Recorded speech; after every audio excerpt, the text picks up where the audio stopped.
Welcome to Ever Beyond, Beyond, Beyond, Beyond, Beyond, Beyond, Beyond. On Wolf Spirit Radio, Ever Beyond Radio, and Tir Nassau in Ireland. Be prepared to leave your belief systems behind as we go beyond teachers, beyond gurus, beyond duality, ever beyond, beyond.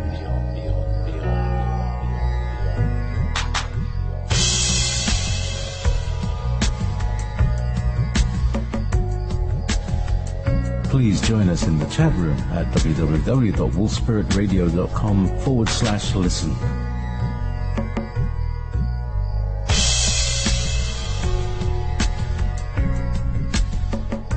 You're listening to Wolf Spirit Radio.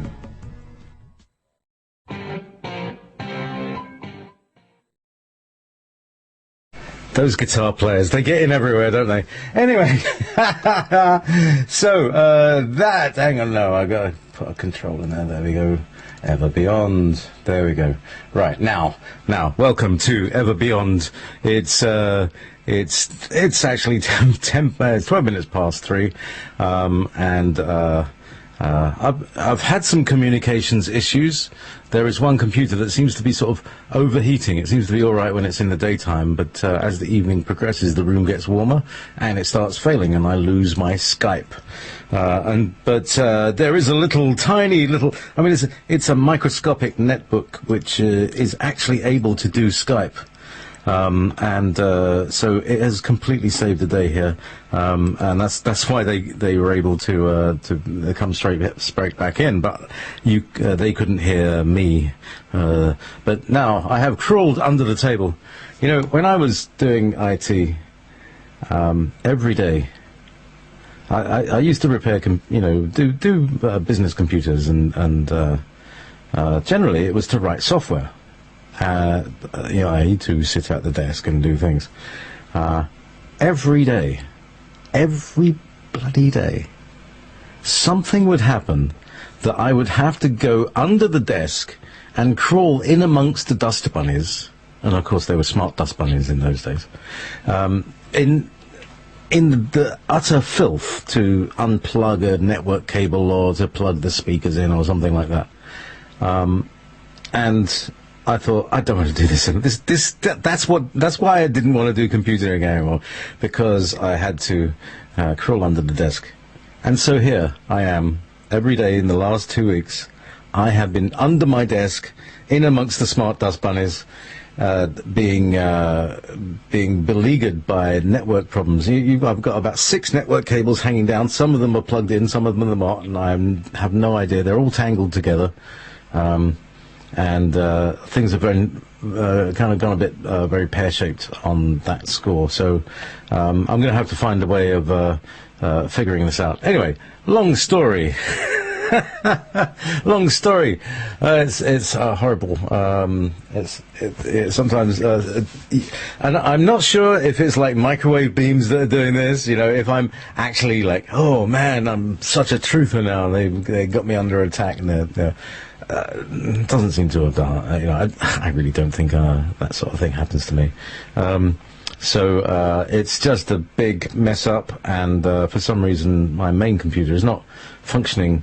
It just stops functioning after a few hours, and that is the most irritating. That's the other thing, and that was another reason that I gave up computing. Is situations just exactly like that? Because really, to be honest, brothers and sisters, you know what I want to do?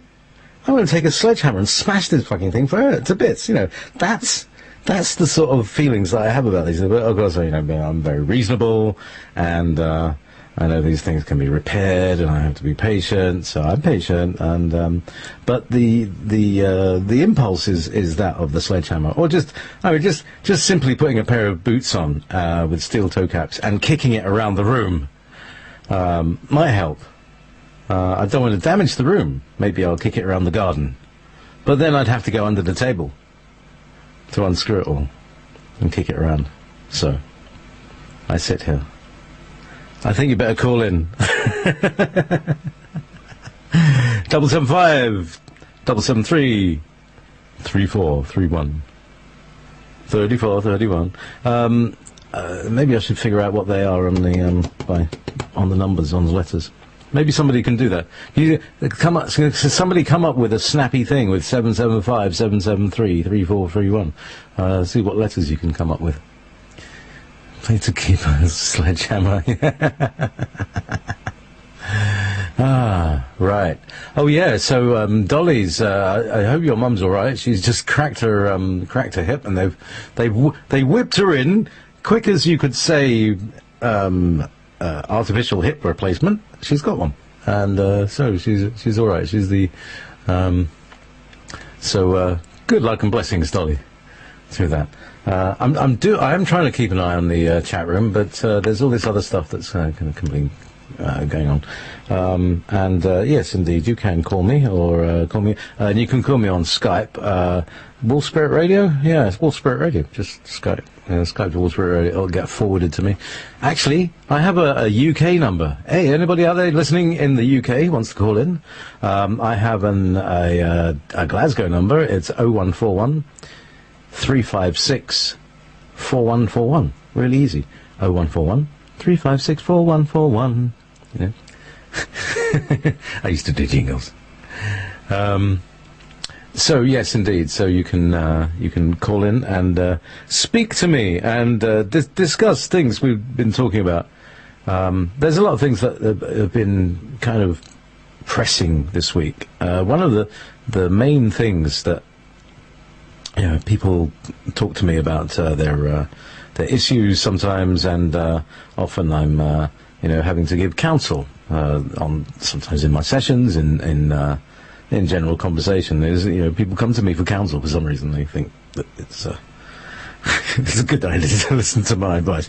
Anyway, but actually, at least I let people speak, and that sometimes is half the problem. Is a lot of people have not been heard, and they're ill.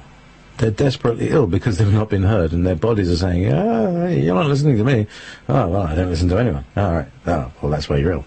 And so it's very important to listen and to listen to people around you, because they're trying to tell you something. But it's not actually the kind of listening that I'm talking about. It's more the kind of listening that Frank Jordan talks about. You listen to what's not being said. You listen to the spaces between the words. You listen to the feelings that are being expressed. And it's often very interesting to look at yourself as a something, well, like we were talking with Walt, something inhabiting a body, or indeed, like you said, riding an elephant, riding a horse. The horse has its own consciousness, but it's set in service to you most of the time, unless you're rebellious, in which case the horse gets rebellious, and the horse will be just like you. And that's how our personalities are, and then our personalities reflect in other people's personalities, and that's when it starts getting complicated, because you forget who's who and whose is what and what's what and all of that stuff. So we've been talking about how much grief is around. Even in the question in Simon's show, we were talking about people leaving the planet, people whose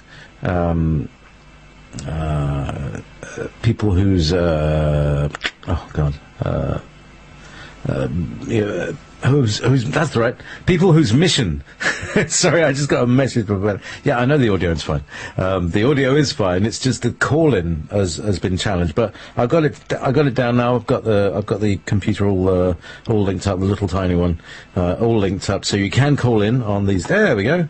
And as I was saying, so there's been an awful lot of grief abounding, and so good afternoon, Herr Rakmeister. Speak to me. Can you hear me, JP? Yes, we can hear you. Okay, that's good. So, speaking from the Netherlands. The Netherlands. How far from Amsterdam are you? I guess 100 kilometers, something like that. I'm right about in the middle of Netherlands. Excellent. So this is a European core. I like that. It's nice to talk to some Euros for a change, isn't it? I mean, Indeed. you've been. I mean, I met you on the forums years ago, and you've been checking out all the truth movement since before it was called the truth movement and stuff. Where did you come in with this? What turned you on to all of this? I think it was in 2006 I became familiar with kinetic science already from Jean Lin, and 2008-9 Project Camelot and Project Avalon, and from that way it started. All right, so you came into Ashdean first, and then after that you met Kerry Cassidy? Because she's into that sort of stuff, isn't she? I found a couple of the materials on torrent sites which gave me the opportunity to look into it and do it. And with a little bit breaks in between 2006, 2009 and 10, where more info became available for we the public people. So, we need a translator. So I want your past self before you were touched by stuff. You know, what kind of guy was Rakmeister before he was that? He was just trying to get through life with no much money, but still friends in one city, living on my own after I turned 18, moved back to Holland from Belgium after 3.5 years. And in that way just try to get through life as most people do. So I was still very much asleep and not aware of many things, and also on my own level of awareness. And always wondering about things, but I could never put my finger on it.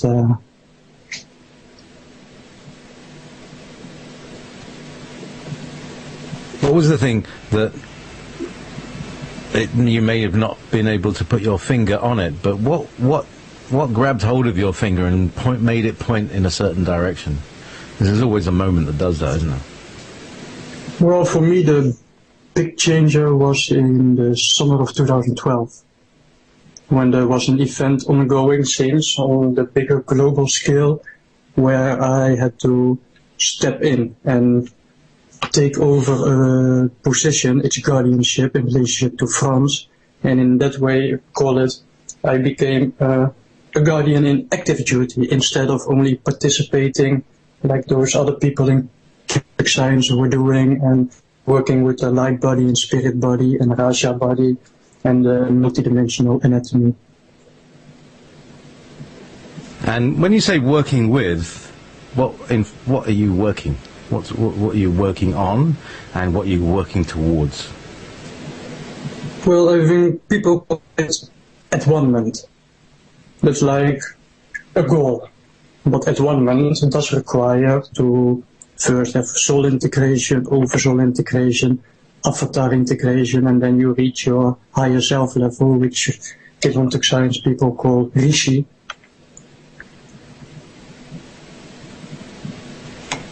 And what does that mean? That means that the dimensions 13, 14 and 15 of this 15-dimensional time matrix we are living in. 15-dimensional time matrix. Is this an organic thing? It started out as an organic thing, but the Milky Way as we know it originated from M31 Andromeda Galaxy and broke off from there, creating the Milky Way. And of course it's billions of years, and when you blow up the gate 12 you remove the source connection for the Milky Way, so then you have a system that's not running fully organic. Whoa, back up a bit. A few light years back, hang on. Milky Way, M31. M31 Andromeda. M31 Andromeda Galaxy is crashing.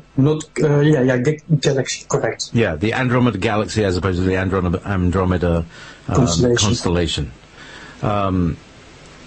Which indeed, when Alex Collier talks about Andromedans, he's meaning the guys from the Andromeda galaxy. Yes, that's correct. Yeah. Anyhow, so and that is M31. And what is happening with that Andromeda galaxy? In our mainstream science view, they are saying, oh, in maybe 2 billion years, those two will collide again or come together again and eventually merge. That's the NASA scientific model. Okay, and is that true according to your science? That depends on the current status of this 15-dimensional VECA, as it's called. You have a VECA and an ECA, and the Milky Way itself is still on full path because of the drama that has been playing out, not just here of Milky Way, but on a bigger level of, call it, interconnecting templates. If you have one template, which connects to a bigger one, which connects to a bigger one, then you have a whole big drama. Okay, so it's what I would call fractal reality, is that our solar system has a drama going on which reflects the drama going on of the galaxy, which reflects the drama going on of whatever the galaxy is a small constituent part of. You know, in the way that things go up and up and up in the trillions. You know, it's a cosmic clock, and every time it's the same core geometry on which everything is built. Okay, so there was a trauma. Let's talk about that original trauma. And you say it happens in the 15th dimension, is that correct? No. No?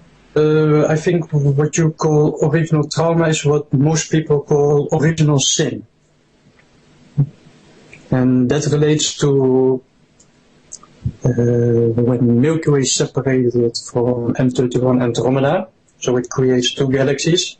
So you have a new template, a new 12-dimensional system, and the groups from the 11 point wanted to take dominion of the whole thing. And what do? We blow up gate 12, which removes the source flow connection, and in that way makes it more controllable. Right, and hang on.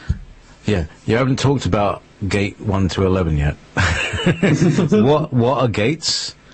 You know, because you have to remember that nobody understands your terminology. What a gate is a wooden thing in my garden, right? Okay, a gate is an electronic trip circuit. You know, you see what I'm saying? So, gates 1 to 12. Is it gates? You know, what are gates? And first of all, what are gates? What do they connect? You know, because a gate is a thing that connects two things.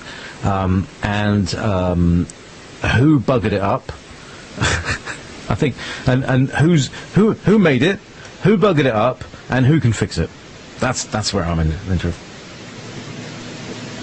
Let's see. If there are 12 dimensions and 12 gates, it would say dimension 1, 2, 3 is where we are. That's the gross matter.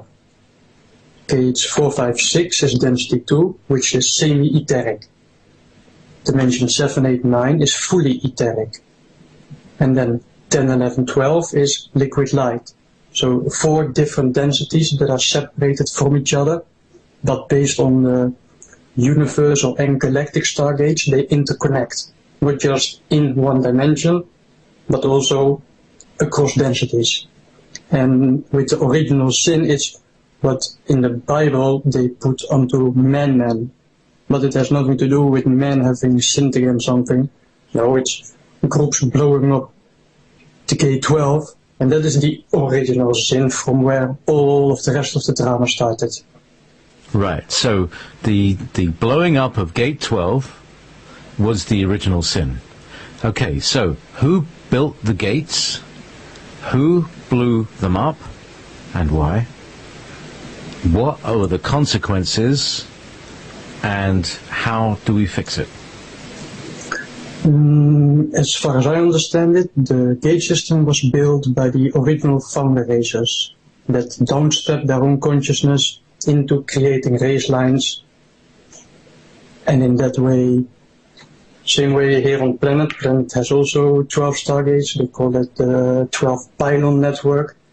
And the pylon network upholds our our holographic Earth hologram. Because without those pylon networks, gates, it could not uphold the frequency of the path we are returning to. And as for the group, in dimensions 10, 11, 12, you have 3 groups: blue flame, 12, gold flame, and violet flame. Every single person comes in to this time matrix via one of those 3. And it was the group of the 11 point that wanted to take out their opposition, the Seraphai, and the founder races, because they wanted to dominate the whole time matrix. And how do you do that? By blowing the higher dimension up, the gate up, and in that way separating the primal light fields from the 12 dimensions. And if you separate it, you can dominate the lower levels by overpowering it with their frequency. I see. So there's, and that obviously must have broken the, did that have a ripple effect back down? So like, that's why it's so hard to get from 4 to 5. Also because, with the big mess it creates, and the separation between densities, there is what they call a magnetic repulsion zone with a lock. So you need a key for a lock to go passage from one density to the other. And since we have an anatomy of our body which is multidimensional, they can manipulate those higher levels which affects the physical body or the planetary body. So you arrange your body to create the key, is that correct? The relationship about elbows, knees, head, create a key like a different posture, like an asana? I think it has to do, you can call it a key or a seal. If something is sealed, it must be unsealed to reconnect the flow. And that goes together with soul integration. Soul integration is one density higher, density 2. So that relates to the dimensions 4, 5, 6. So by removing the seal and distortions in the template, you reconnect the flow. And in that way, re-embody your soul level. Okay, how long does that take to figure out? I have no clue. I just did like personal work along the way and never really looked at time frames, or in that way I would also not be a good teacher, because I would also have to look back at the specific materials. Oh, how did I go by it? So, very interesting. So, I think I'm starting to get what you've been talking about, Lisa. Because sometimes you come in and with very technical things, but none of it connects. So maybe when people see you type in the chat room, they'll have a better clue as to what you've been talking about. And so right, okay. So it's the blowing up of the gate now. So if I get this right, there's well, there was the violet group from dimension 10, the gold group from dimension 11, and gold is 10, 11 is violet, if I am correct. 11 is violet, right? Okay, and the 12th. 12 is blue flame. The blue flame. Okay, so this is liquid blue light energy, and so when they talk about the violet flame of cleansing, that's the 11th dimension thing. Most of the times you were dealing, what is it? I think the number 7 is the violet. Mm-hmm. Also, the indigo violet. Yeah, there would be shades of indigo. Yeah. Yeah. Okay, so with with a broken gate, we couldn't be rescued. Is that the thing? It's like everybody's kind of locked in this. And what actually is it? I mean, is it like the Matrix, where we're all in some part of us is kind of imprisoned in a pod and is trying to kind of express itself through us? What's the reality of it? It doesn't only stop the D12, what people call the Christ energy, the unified energy, because everything below D12 is polarized. So D12 is unipolarized, not polarized. So it's the Christ energy, and it stops the connection from the primal light fields.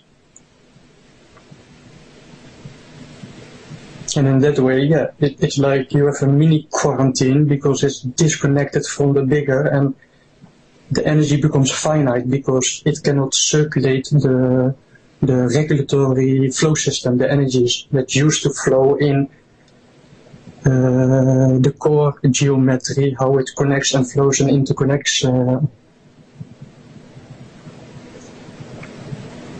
So if it was a physical body, for instance, what would the function that would be impaired be? I think from looking at it from the person-to-person perspective, the incarnate, most people are stuck in their chakra 1, 2, 3. And that's where the, call it elite or the controllers, whoever, also want people to remain stuck and not have the full, keep it simple, the 7 chakras not fully activated, not working it up and clearing and reconnecting to the levels of self. They want people unaware, not remembering, not connected, not knowing their own power. So, it's the reconnection of these. So, I mean, well, here we go. Here we are. Tiny little beings on a tiny little planet through a tiny little star, etc. And yet, is it like there's a tiny little part of us in us that can come all the way back and push the healing back all the way up the dimensions to dimensions 12? Is that the idea? Yeah, because if a person is here, in 3D as we like to call it, it also implies you at one point downstep yourself one density at a time. So you have a part of yourself, of your consciousness on soul level, on soul, oversoul level, on avatar level.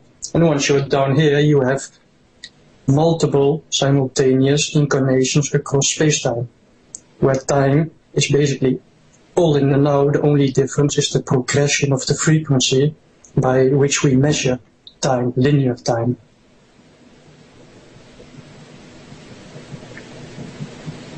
And in that way, by a person standing up for himself and doing the work in the here and in the now, you also enable parts of yourself in the past that did not have the energy available.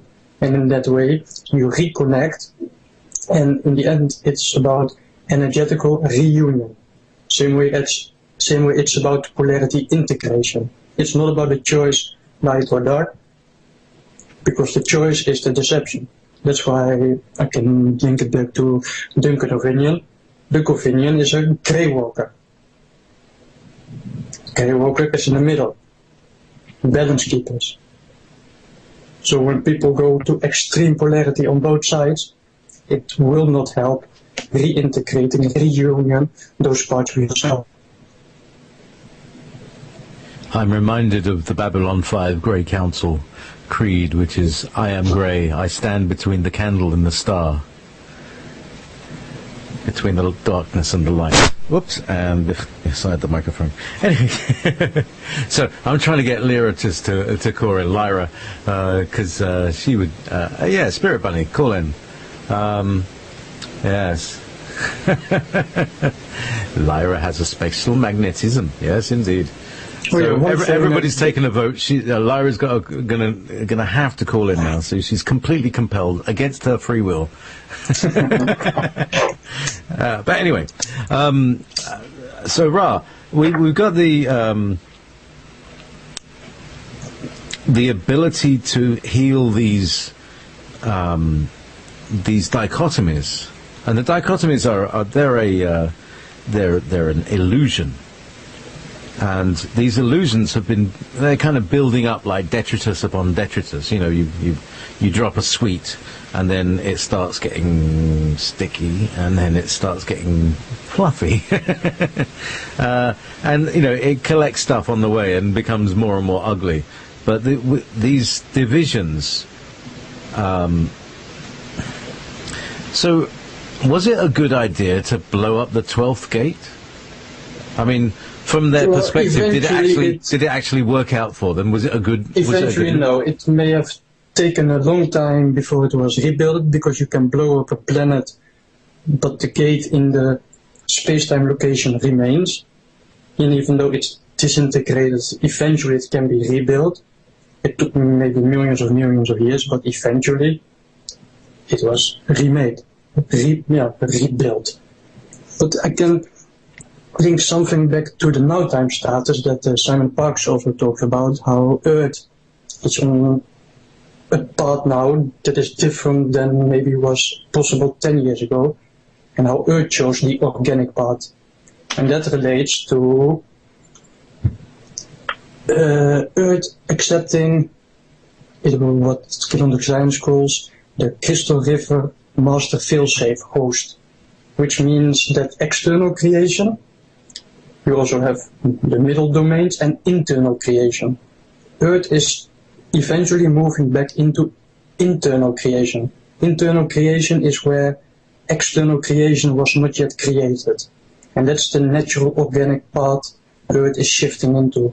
So what he is also correct about is, yeah, some people will eventually here die naturally and move out onto another planet that's more in alignment with their template and their frequency, if they not willing to choose the path. It's interesting that yeah, we were talking about, you know, people just leaving the planet, job done, or, you know, being ejected and stuff like that. So we got a question from Barbara Threecrow. By who was it rebuilt? It was rebuilt by the founder races, the Elohai. The Elohai and the Yanas. The Yanas are in the primal light fields. Because Milky Way is even how mainstream science now calls it. We have 11.5 dimensions in this Milky Way. 30 years ago they were at, there are 7 or 8 dimensions. 10 years later it was 9, and now they are at, our reality has 11.5 dimensions, which is correct. Because how can you have a 0.5? How can you have half a dimension? How can you have, because a dimension is a thing, isn't it? The difference between the 12 point and the 11 point in a linear line. If you take out one, the remaining dimension of the space, you can put your finger in the middle, which stops at 11.5. Oh, so is the gate? You say so. The 12th gate has been rebuilt. Is that right? That's correct. By the Elo. Call it founder races. It's simple. So they've come back to fix it. Somebody put a call in to the great cosmic contractor, and they've come and repaired the gate. Yeah, if everything is energy and it's like a crystal, it's in charge. If you build up back all the charge into the same what it was in the beginning into oneness. You recreate the same core mechanics based on the same template. So does this mean that as this is repaired, the healing goes kind of ripples out? Where exactly? I mean, could you say that there was a physical location in the galaxy of this game? Yes. Where was it? That would be Aramatana, the double. Let me see how they call it. It's in, the double Lyra. It's it's a double, so 4 stars, 2 times 2. That's the place in our sky. In the constellation Lyra, as both gate 10, 11 and 12. 10 is Vega Lyra, 11 is Aphelion Lyra, and 12 is Aramatana, the double, as science calls it. Vega Lyra is the home of the Vegas, is that correct? I think so. Do you know if they're a very highly advanced civilization? I would not know from personal experience, only from my own research. But it also says, basically can say, everything started in Lyra. That's the cradle of civilizations. But there have been so many invasions and takeovers of places that I would not be able to say who is where at this current time. That's why when people say, oh, I'm from Lyra, which Lyra? Or I'm Pleiadian, which Pleiadian? Exactly, because there's like 200 stars in the Pleiades.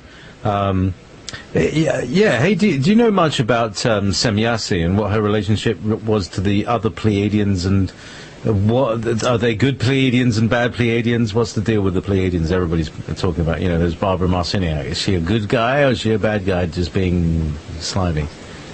And it's the same Samyasa that Billy Maya spoke about, and that's a fallen angelic group that has been known over the past, that has been involved with many things on the planet. Same way as Galactic Federation has been working from here to 2000 years ago, and maybe at one point they were Density 2 Council, but so much has happened since that they are no more representing, only playing out their own agendas. So we've got, so who would you, in the exopolitical situation, what's the state of play, and what are the sources that you're mining for this? Well, I have seen the newest workshops from Janadine, which were provided to me by a friend that paid for it, because in my current situation I cannot do much, but still people help, so eventually I get what I need. And that bring that together with, for instance, David Wilcock and Corey Good. Some things I can confirm from my personal experience that some things he speaks about is correct.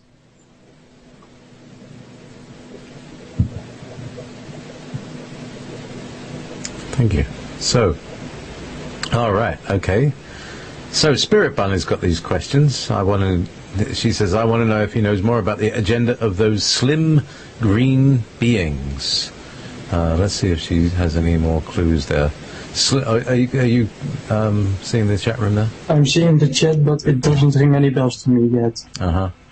Slim green beings, maybe mantis mentoids, and there are of course also a wide range. Yeah, there's all sorts of mantoids, aren't there? Not just like the mantoids that Simon's part of. What do you know about different groups of the mantoids? What I do know is dimensional-wise, Metagalactic Core 8, Orion, the original Guardians Keepers, was a mantoid race.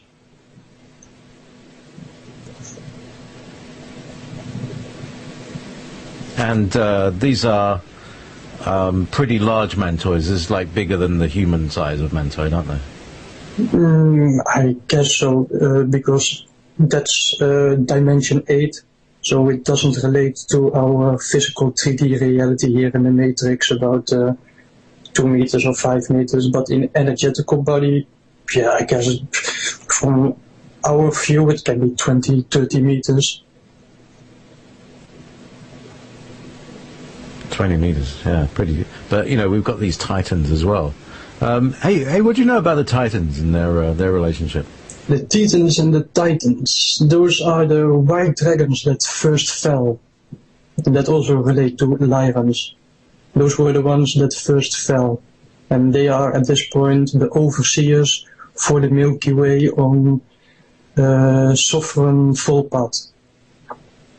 So Milky Way, in its current status and everything that has happened to it, means it has been damaged beyond repair, and it will go sovereign fall, meaning it will, once energy is depleted, it will implode on itself, and in that way go into its own black hole. It will not go into another time matrix where in the past gates were connected to full gates, connecting our matrix into another matrix and they feeding of ours.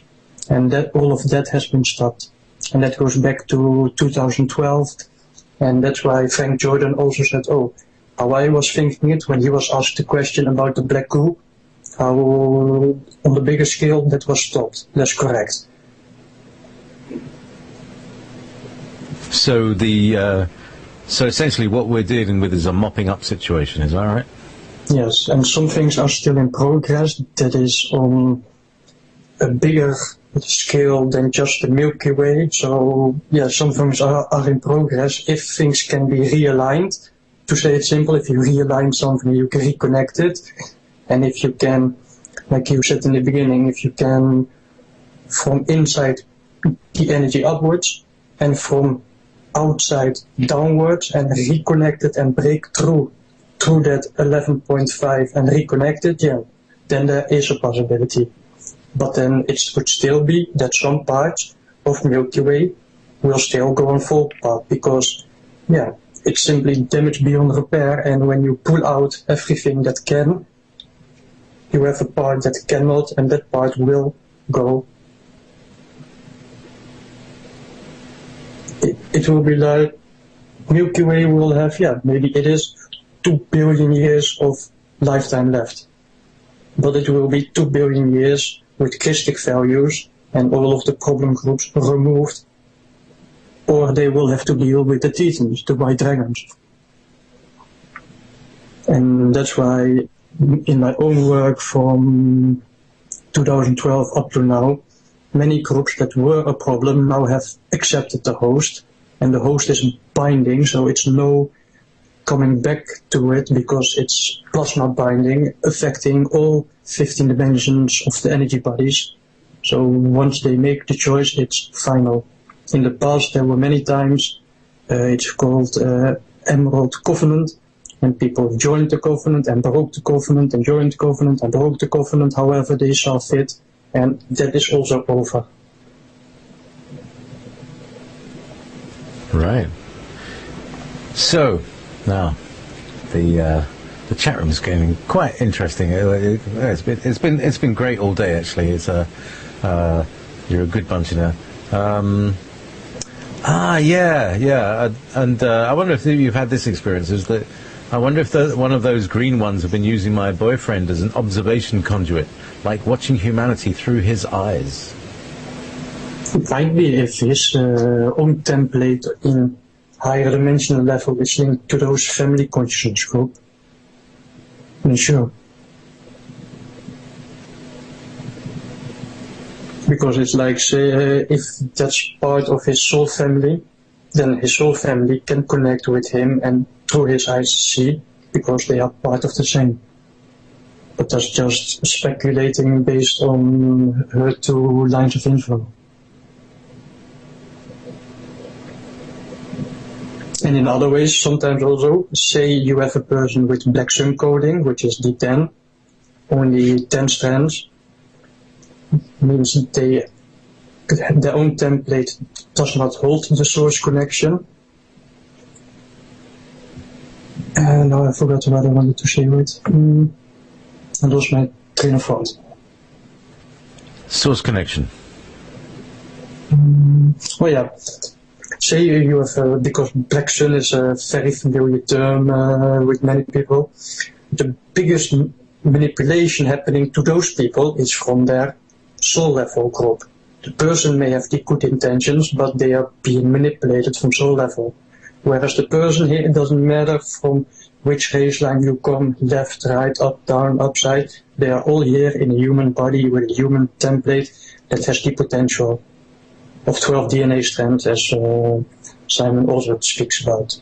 It's even better. Everything has been upgraded from 12 to 24, because if you want to get out of the VECA is in full status, this 15-dimensional time matrix, you need to get beyond it. So people that do not accept the host and groups in higher dimensions from here to D11, if they think they can do it on their own, that's okay. But they will need to work even harder than it was in the past already.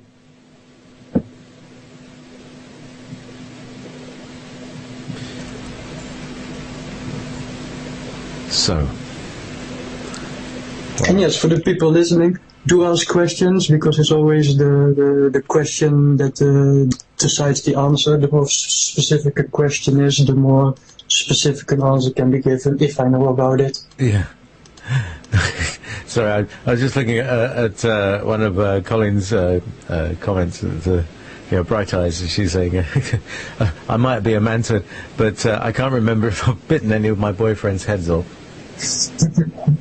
So. Oh, and for Spirit Bunny, it says Emerald Covenants. Is that what people call them? No. There is the Emerald Order, which are the founder races in both Blue Flame, Violet Flame and Gold Flame. They all have founder races. Those are the Emerald Order. The Emerald Covenant is the promise to help those races that need healing in that template. That's the covenant for those races, like an agreement to help those that want to help. And it was the Melchizedek cloister that was the hosting family line through which it went, and that has now also ended. They have fully pulled out, and there is now one remaining host, that is the Alhambra host, and that is what Simon Park says, Earth is on the organic path, which is a total different thing than other planetary systems in the Milky Way. So in that way you differentiate a little bit, and some people will also know Lisa Renee's work. She also speaks about how it's the end of the Melchizedek cloister hosting. Hang on, can you back up and just explain a few of these words? There's covenants and hoistings and hostings, and first of all, I mean, a covenant sounds straightforward enough. Is that like a treaty made between races? And is this like a group of people came to the council and said, all right, what you got? We got 3,000, all right, we got 25, the kind of thing. I'll do it. What was the sort of, can you describe the structure of this? Structure of the way, what specifically? You've got like you were talking about these different words that mean different things when you're talking about them. Oh yeah. So what's a covenant, like, and what would the other words be? Like a covenant, like that. There's also a marriage covenant when two people agree to have a marriage, and it has rules and regulations by which they both agree to. That's their contract they make together, and if one breaks the contract, then it's end of the marriage.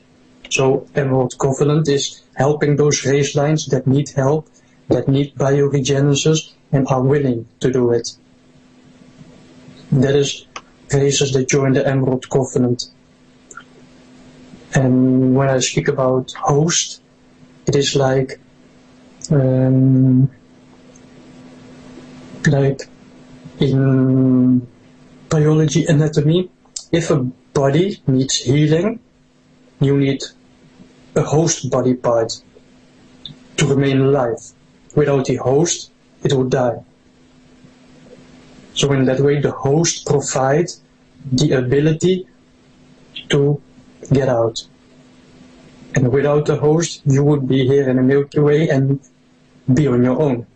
And when the body template of the person is bound, fixed, gridlocked to the Milky Way, because around every single atom there's a coating around it, a buckyball coating, carbon C60 they call it, that keeps the body and the energetical template fixed, stuck to Milky Way.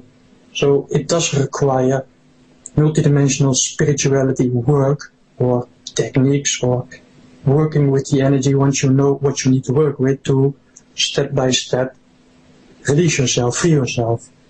That's why they call it also freedom teachings. Excellent and perfectly timed, right? So I'm gonna put on a track now. Just for a break, I need a potty break, make some more tea and stuff, and we'll be back with more very, very way out stuff. Here, this is my band. I'm just blowing my own trumpet. Screw it. As I'm just feeling like it today. This is my band playing "Comfortably Numb." I know it's a cover, but you will enjoy it. Anyway, hey, there you go. "Comfortably Numb" by Steel Badge.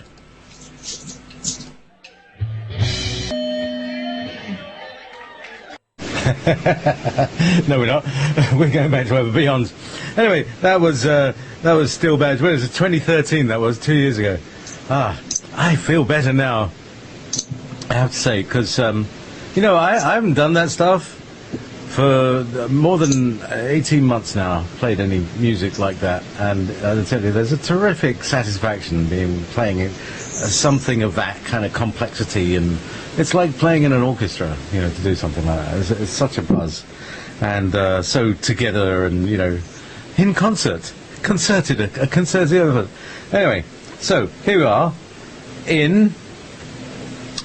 Well, we're voyaging around Galaxy M31, observing it bumping into. Now, so is it like a mitosis where two cells split? Do galaxies split like cells? What's the deal? Is a galaxy a cell in a greater body? Only if there's a scientist who is manually splicing it.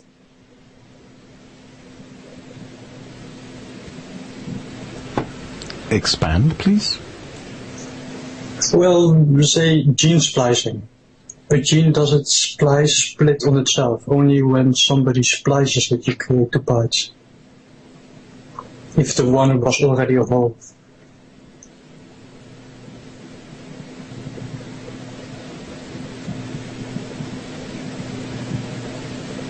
So it's the result of something deliberately done. And is it the blowing up of the gate that causes the galaxies to split apart? No, that goes before that. That's even a longer history. The history of this time matrix, I think, if I remember correctly, is about 950 billion years. And the blow-up of Armatana D12 was somewhere about 450 billion years ago. So, as we say in Britain, a sod of a long time ago. Ridiculously long. But like an example to link it back to what you in 2011 did for me with the ray readings, my 267. So the seventh ray means I'm already where the rest of humanity is moving into.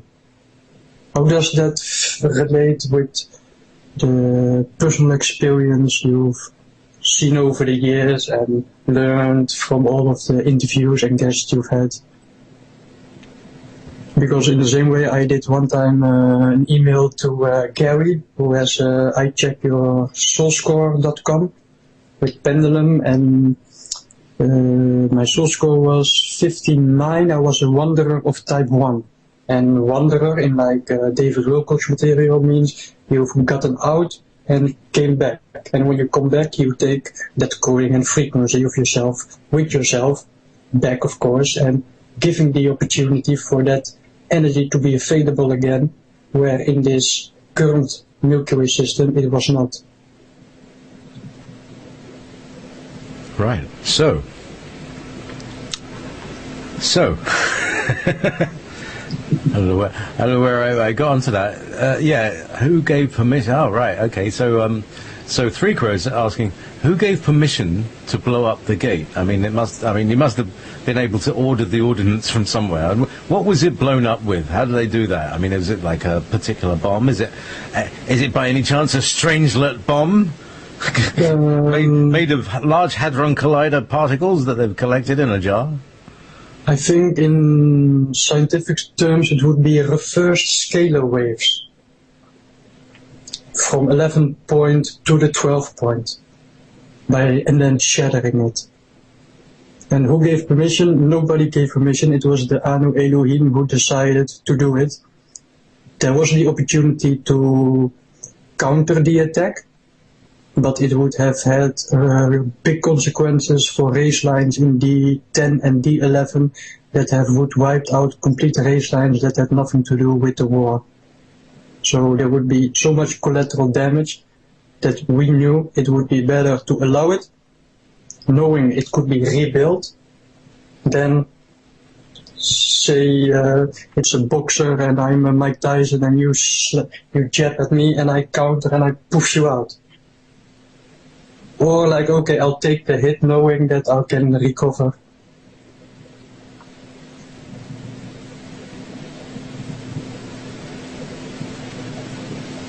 So, the gate's been fixed, but there's a huge, it's caused lots of consequences, as you said.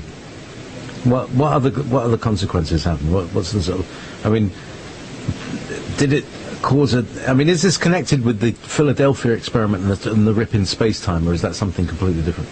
Yes, that's also related, of course, in a later time stage, but it has to do with creating artificial wormholes, a rip in space-time, and connecting two time matrices that are normally not connected in any way in natural organic form. Is this fringe as well? I think some things also relate to parallel Earth, and some things with the Alpha and Omega Grand alignment that all had to do with the alignments with black holes, and basically suck as much energy into there and from there invade into here, because parallel Earth already fell many years ago, and some places on Earth link directly into parallel with vortexes or portals or metatronic black holes. And I think, do you remember with Frank Jordan when he all of a sudden said the name Chelsea, where the person in the chat room was somebody else, and he tried to help Chelsea? That was Danja and me sending out the intention from Frank, can you help Chelsea Floor?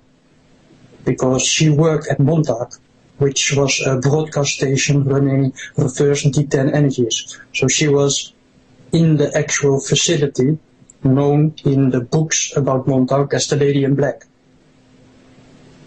And Frank Jordan was not able to help because it was, as he said, a trans-dimensional being entity, and that relates back to the stuff of Montauk. And the wormhole near Bahamas, there are 3 big ones where those connections in space-time were made.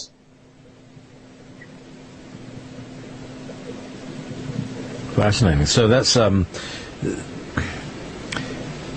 Chelsea was the co-host on the co-host with the Danja on Revolution Radio. Oh, David Danja, right? Okay, and she Danja, not David Danja. David Danja, Danja, not David Danja, right? Danja. All right. Oh, this is what radio show is this? She don't have a radio show no more. She also stopped in 2012. Okay, all right. So, I mean, can anybody tune into an archive of what you were talking about? I hope so. Yeah. Anyway, so so you kind of brought him into Montauk, and did he know that he was looking at Montauk? No, I don't think. But the energy that affected her and the being that affected Chelsea's body was electromagnetic, and then that had to do with the physical interaction being in that base. Yeah, because I think it was Duncan Campbell right at the end. They did this thing that created this monster just to kind of stop the whole thing happening, to make a chaos, a disaster, to stop all the experimentation there, which was like somehow arranged from the future. Like, this is a bad idea. We need to stop this. Okay, how do we do it? So there's all sorts of time paradoxes in that place. It's amazing, you know. So did Frank get in and get out all right? Yeah, it was just something he cleared it, but then it came back. Like, oh, this is something different than what he normally deals with. And it also has to do with she herself not being fully willing to heal herself, and in that way, yeah, you cannot help heal somebody when person self is unwilling. You can only change the energy around the person in that way to assist.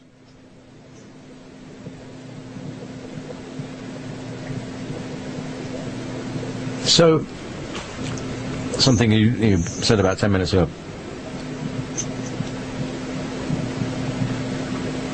about the parallel Earth that had fallen. And when I think about Fringe,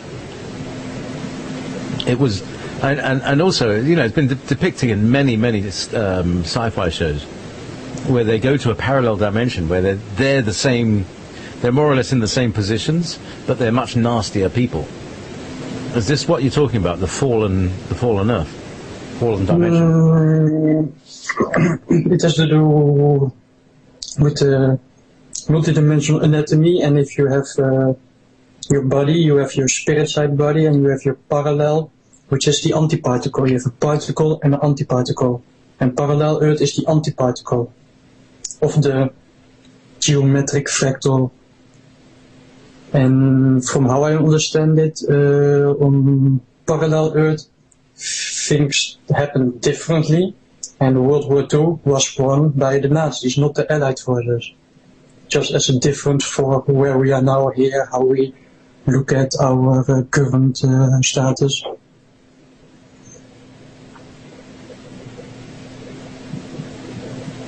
You know, I can't remember who was saying it, but on one of these parallels where the Nazis won, or where the Germans won the war, that actually things aren't as bad as they are today here.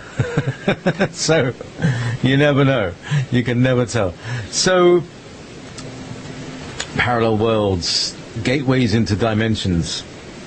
Basically, what some groups try to do is the same full scenario of the fall of Atlantis, and from then pre-planned it all the way to the 2012 period now here to do the same thing here. And in that way they failed. In the same way, I don't know if you know about Bill Ryan's video, the Anglo-Saxon Mission, which speaks about a group in England, high people speaking about how they want to attain the World War III scenario. And if you need 100 steps, and if 50, 60, 70 of those steps are not realized, the end point is not reached. So in that way, they also didn't get what they were planning for, which is a good thing. Very good thing.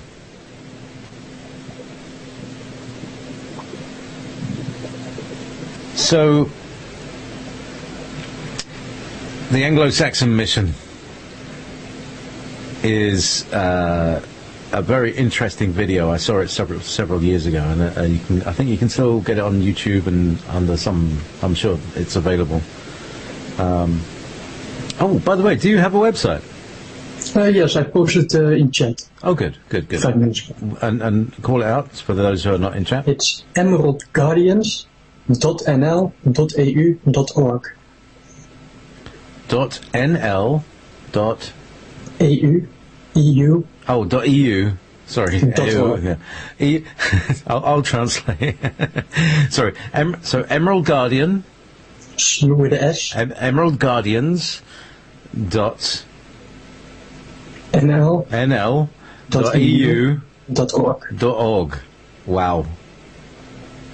There's And it's a free domain now, so if anybody wants a domain name for their website or blogs on eu.org, you can register for a free domain name. See, it's eu.org, so it's under that. Yeah. So, yeah, so this is a very there's an interesting point. We're talking. There are people in the chat room saying ascension, and indeed 3 Crows saying we're already ascended. It's our reality tells us we're not. So our behavior. At this point in space-time, Earth is the place to be. Because if Earth is shifting, as Earth has chosen, we are participants on this planet, and you can shift along with Earth or not shift along, and then you will incarnate elsewhere, what is more in alignment with their frequency and path.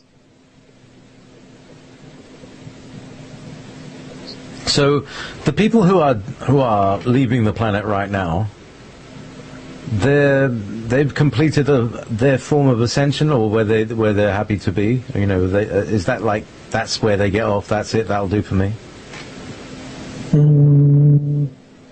No, I'm not really sure. Like, there's also the Grey/Andromedes MIPS, Men in Black group, and they also had an agenda versus all the other groups, and for the other group, they won their agenda. So that's why you hear everything now about Mars and Mars colonies, because some will go there. Because Mars will be better frequency than Earth for them. For them. Yes. So, and how does that actually physically happen? Do they die here and then reincarnate there? It depends. Of course, yeah, they go in the rocket. Some people take 15 years to get there, I think there's a NASA website where you can already register yourself that you want to go to Mars, which will be a one-way trip. And same way like Alfred Lemont Weber posted an article about something that was signed into Senate last week about how the Senate, US and international rules do not apply for space mining corporations, which means they are already covering their asses for things that are already ongoing. Exactly. So when they say we'd like to, it means we've been doing that for quite a long while, and we just want to make it, kind of look all right to you because we're actually just completely mean. And anyway, I just see Dick Cheney's kind of twisted lips, the way he's got that funny little lip thing. Half of him smiles and half of him like, grrr. It's same as Obama. Sometimes I'm looking at a thing he's saying on TV, and he's saying we are not doing this and this and this and this, and that's exactly what they are doing. When Obama was on TV on that Jimmy Kimmel show, and he was joking about the ETs, I believe he actually said everything as a word of truth, but he just said it in such a joking manner that nobody would believe him, because he said. No, they wouldn't let me say that. they wouldn't let me say that sort of thing. Yeah, and I think that's also what Bob Dean has spoken about. There are many more security levels above the clearance of the president, of people who are in the know and behind the scenes, and where all the money of the trillions and trillions of black projects go to. Yes. Well, indeed, it's been many years when everybody was going like, how come there was $300 for a toilet seat? Where's that? What's happening here? So it's the contractors who supply A, toilet seats, and B, spacecraft parts. Buy 3 toilet seats and get a piece of space stuff. If we would do the same thing with the IRS for our taxes, we would be in big troubles. Yes, indeed. That's the other thing, is that our taxes, your taxes, the American people's taxes, went to fund the Nazi war machine and presumably also their secret space program. Yes, because from how I understand it from info, not just from Cory, but other people also have spoken about it, you have what they call SSP, secret space programs, and you have many of them. You have the UN, you have this group, that group, but you also have the ancient space programs from civilizations that were here before. Same way, to link it back to something you said earlier about the Vril and Aldebaran. Those were not beings from Aldebaran, those were from an ancient space program, from ancient Earth already. So they were here, and not out there in Aldebaran, and their agenda was to invade Aldebaran, and that's what they exactly did. So the Vril Society went in to invade Aldebaran? No, but they were used with, I think they used a disk, and they opened the disk, and the disk was a connection point between here and there, which simply means those groups used the human bodies as a medium to do things that they themselves cannot. So you deceive a person, trick a person to do a thing for your agenda, and in that way they were also used. So did that enable them to inhabit the bodies of the Vril Daman and then get off planet? I think it will have energetical leftover remnant energy also in the person's person, because when you're in that way channeling a being, you are connecting that energy body with your energy body, and when you add two codes together, it will blend. Like you throw two puzzles together and then take them out again, you will have parts that will stick to your puzzle, and in that way become part of the gene soup energetical body. Same way as an example, look at Bashar. The person Bashar for 15 years ago is not the same Bashar you see today. Because he has channeled so many beings in his full essence that he literally changed. So you are not dealing with the same person no more in that way. You're talking about Darryl Anka rather than Bashar himself? Yeah. So, has that, are you saying, he's not the same, but is he not the same better, or not the same more degraded? What's been the effect of channeling Bashar for him?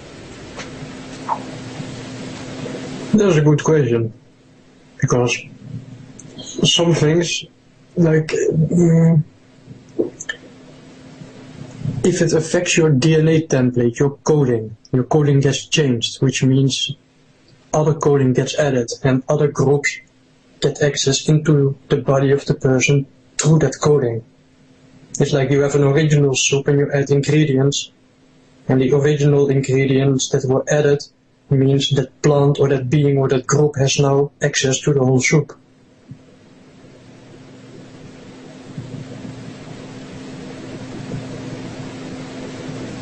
And the frequencies that go with those beings.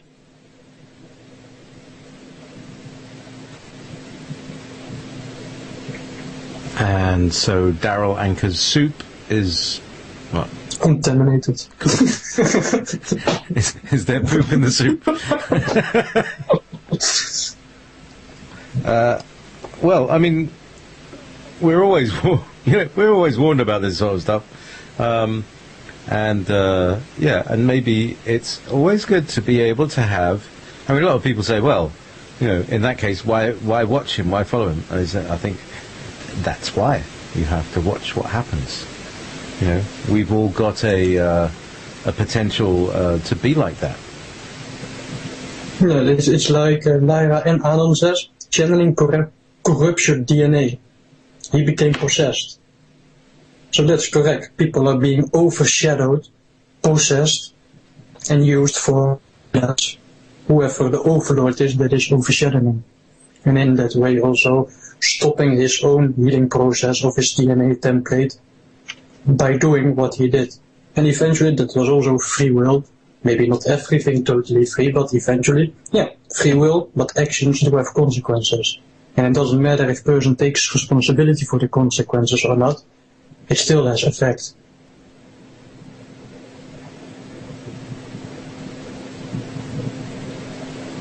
So very interesting. So just a little bit more about what was behind.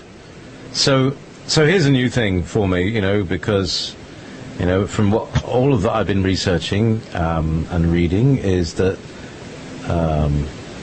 Maria Orsic was channeling beings from Aldebaran, and they said they were from Aldebaran, but obviously they can be from They can be from next door. You can be in a spaceship 100 kilometers above here and channeling from there, or from the moon. They could even be in the hollow, in a cavity way beneath there, maybe in a deep underground military base with a voice-to-skull situation going on. But apparently she would speak through him. Yeah, and it would be like Jay-Z Knight does. You know? And it was a Templar manuscript which looked a little bit like the old Sumerian. So that's also, again, a giveaway already with what are you dealing with. Why is that? Did the Sumerians have a secret space program? No, but if you look at it from ancient history, where you had both Anu lines in bioregenesis and Seraphire reptilian lines in bioregenesis, one part came in via the Sumerian, or the same difference between Egypt, where you had Saqqara and Helion, of Helios. Helios was Anu, yeah. Helios was like an Anu headquarter, and Saqqara was like Emerald Guardian's headquarter of the Fountain races and things. So then you can see a little bit like, oh, Egypt gets invaded by this group and take over the race identity and destroy the old temples and put in their new belief system and their history, where it's all about them and them and them.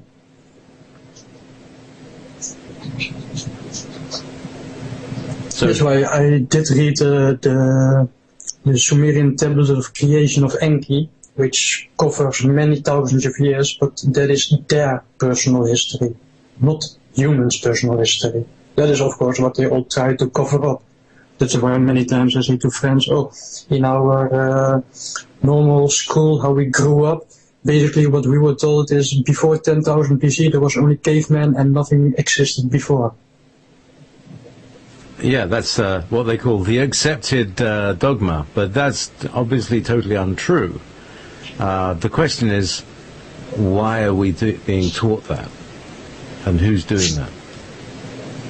Oh yeah, like the Smithsonian Museum group, who also seems to have been involved in many times with keeping info away. Something is discovered and then it's covered up and never heard about again. Because that's when, if you can control the info and the belief systems of people, you can keep the same thing going. Control the story and control the people, indeed, and that's been the way of the predominant mentality. Now, we've been talking. It's all black goo. It's all this consciousness that is driving the people who are what we call the powers that be, or the powers that were, or the Cabal, or the Illuminati, or whatever. But whoever you're talking about, there's a negative consciousness, heartless mind that is behind it all. Some things with the black goo, that is like a year ago and 2 years ago, it was like, I think Andrew also said it, like, oh, notice the big thing in the news, alternative media will be Archons. Everything is because of the Archons. Now it's black goo, now it's AI, artificial intelligence. Where Alfred Weber was saying, I think it was 2 days ago or 3 days ago, about, the black goo, AI is even in your iPad, your iPhone, your internet, it's everywhere. That's, in my view, part of the whole big psyop of AI is everywhere, and AI is source, and AI is love, and it's one big psychological operation and disinformation at this current time. That's how I look at it. And nanotechnology and chemtrails? Nanotechnology, I think that has been progressing recent years, faster and faster, and more micro, which gives more opportunity to do small things. You can use it for the good or for the bad. And chemtrails, yeah, that's like, it's so multifunctional in things it's been used. It's not just about creating rain or weather manipulation or military communication or blocking out frequencies from the sun or creating a different energetical fence net around the Earth or blocking ships beaming in and out. I would say it's part of the net. Net as something that's net around the Earth and creates another boundary, another blockade. And also it's been used to coincide with the HARP technology. Like HARP can bounce off the ionosphere back onto Earth into one specific place, and in that way create friction in the Earth, create earthquakes. And they can only go 10 kilometers deep, because the rest is Earth's own energy is more powerful than the beam of HARP. So in that way it can only get to 10 kilometers. That's why when you go to the earthquake sites, you will find many that are exactly 9.9, 10 kilometers depth. I noticed this phenomenon, and I noticed that it was so exact. You know, for many years, I mean, this is like 3, 4, 5 years, I've been watching the RSOIDS, the earthquake map, and it's got this, these little patterns of 10 kilometers, and that just makes very much sense there, Rak. And do you know Billy? Not which Billy? I forgot the last name. Not Billy Meyer. He also been many times on Revolution Radio. He's the one who worked installing the radar broadcast with him and his father, 267 installations. And when HARP is active, he goes into a seizure. And his wife died recently, I think. Billy Hayes. Oh, no, I've not heard of him. Billy Hayes. Oh, he was at one time on radio and giving information to specific questions. With HARP, it's like, imagine you have, because it's not HARP in Alaska, that is the thing. No, you have maybe, say, 50 different places, locations on Earth where you all have those emitter stations, those beam stations, and they are all controlled from one place. And I don't know, I forgot the name. Buffet Island. And Buffet Island is the control station where they automate, synchronize that all of those beam stations emit into one place, all at the same time, coming together, like an autopilot, but then for the HARP installation, scalar waves. And he gave the info where I asked, because he worked for agencies and signed a non-disclosure contract, so some things he could not say. But I asked him which agency was in control of that base, because the base was given to America, where it was originally a Norwegian island. And it was CIA together with Grace who ran the base, a co-op. And then it changed the jurisdictions to the United Nations, who is running the base. And those were the things he could say live on air. Other things he could not say because he is still under signature, non-disclosure, stuff. So in that way he also had to watch his words. But that info made it onto the airwaves. Interesting. So, fascinating. And I'm just checking the chat room, and here's a big question that it's the same question that the lady who called into the show earlier was asking. How do you're coming into this stuff?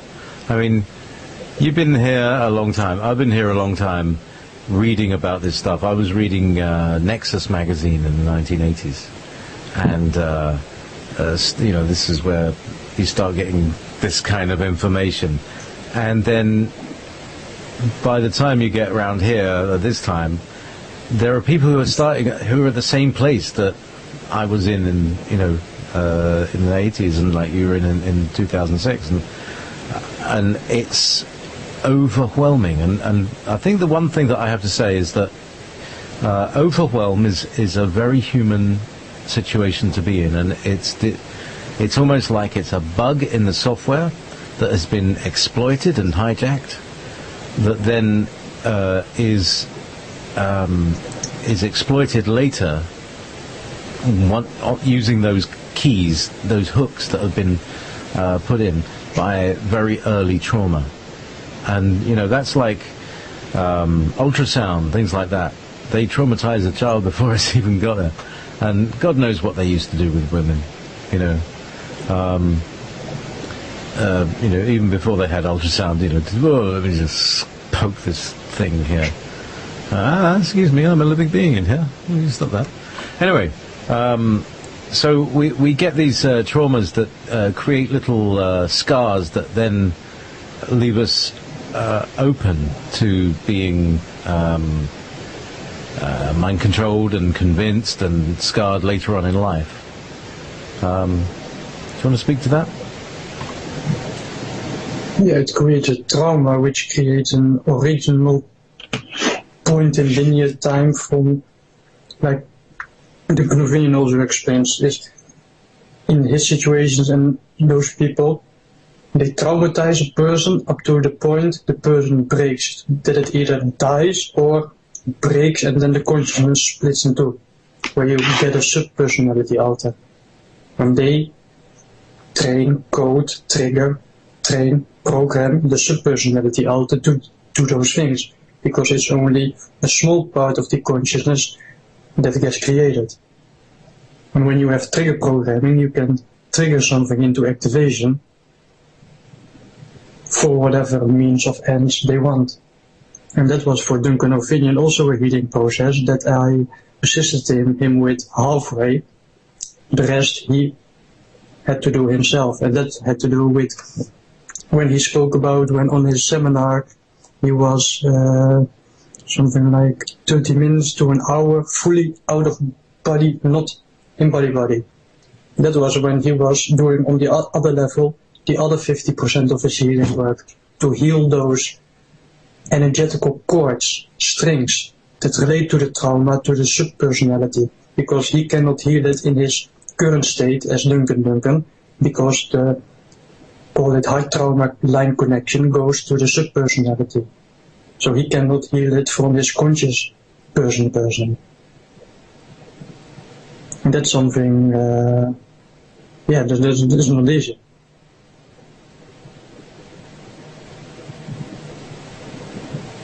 And then of course you have other groups like ritual abuse and blood rituals and dark magic, which also affects the person.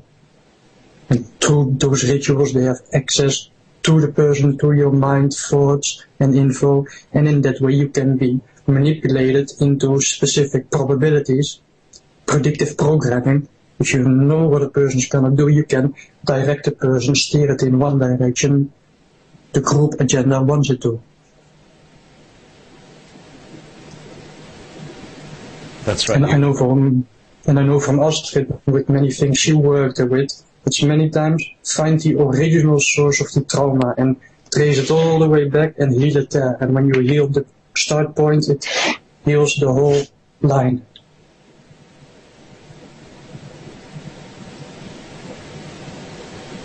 And of course, when people don't remember, it makes it more difficult to heal the original trauma because it's so far blocked away.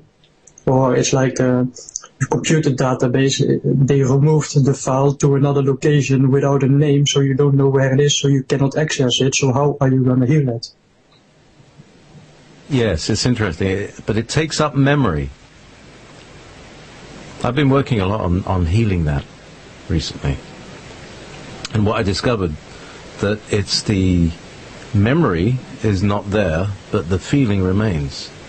And the feelings are the feelings that we get when somebody annoys us or when somebody humiliates us or things like that.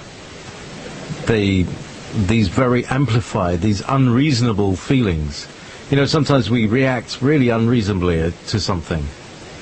And that's often a very strong indicator that there's a subpersonality that is cutting in there and saying, hey, hey, hey, listen to me, hey, hey, hey, did you hear me? Hey, oh well, maybe next time. So they, you know, there's something that is saying hello there and is you know, desiring work. Yeah, and that's inner healing. Same way as many people speak about the inner child. The inner child is still there. The inner child has already experienced everything. The person experienced it, but then from a child's perspective, which is also difficult because it has been ignored by most people for so long.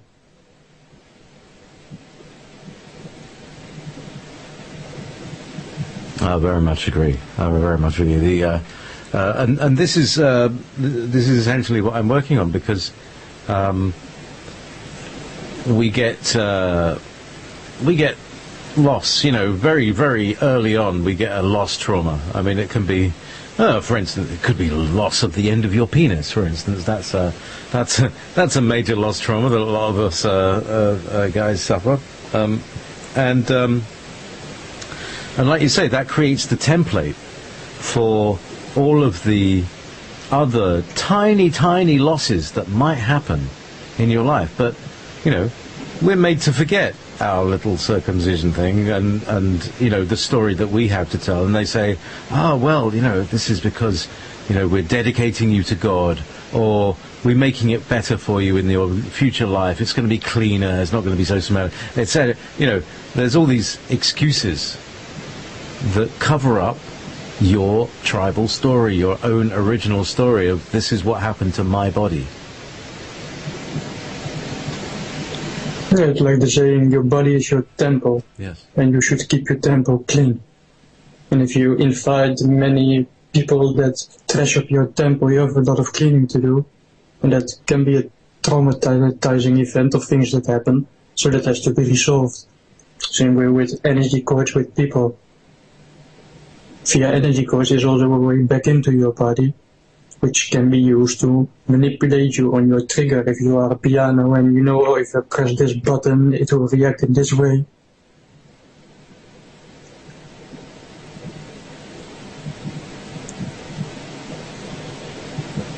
So any questions from chat that go back to the beginning? Well, you know, I really hope that everybody's got a better idea of what you're talking about. You know, that now some of the context of the comments that you make are understood. That you often speak from almost an extra-galactic perspective, in a very mechanical sense.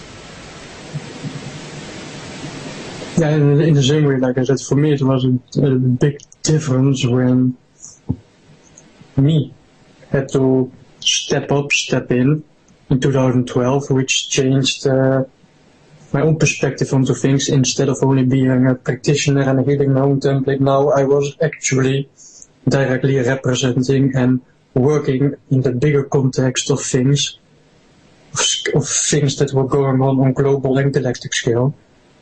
And yeah, if it means I have to step in, means somebody screwed up.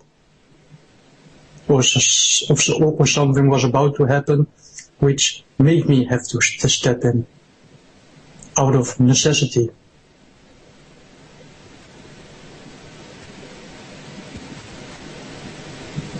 So, I'm very grateful for you to step in today. I often like to leave a space. I get this tiny little panic, I have to admit. There's a tiny little panic. And but I do get this occasional space when sometimes the guest will pull out just really, you know, on the day or something, or, you know, I just won't have something booked or anything, you know, busy week and everything. So I like to let the cosmos talk. I like to let the universe speak to me, or the source, or whatever you want to call it, them, her. Just don't call it AI, because then we're playing into the whole propaganda psyops. So, thank you, everybody. I'm going to close the show here. And thank you very much, Ra, for hanging out this afternoon. Thank you, Jay Pee. It's been a while. This morning, and indeed. So, thank you very much. Thank you very much, everybody. This has been Ever Beyond. And coming up next is Frank Jordan and the Earth Healers Group. Good night, everybody. Good night, everybody.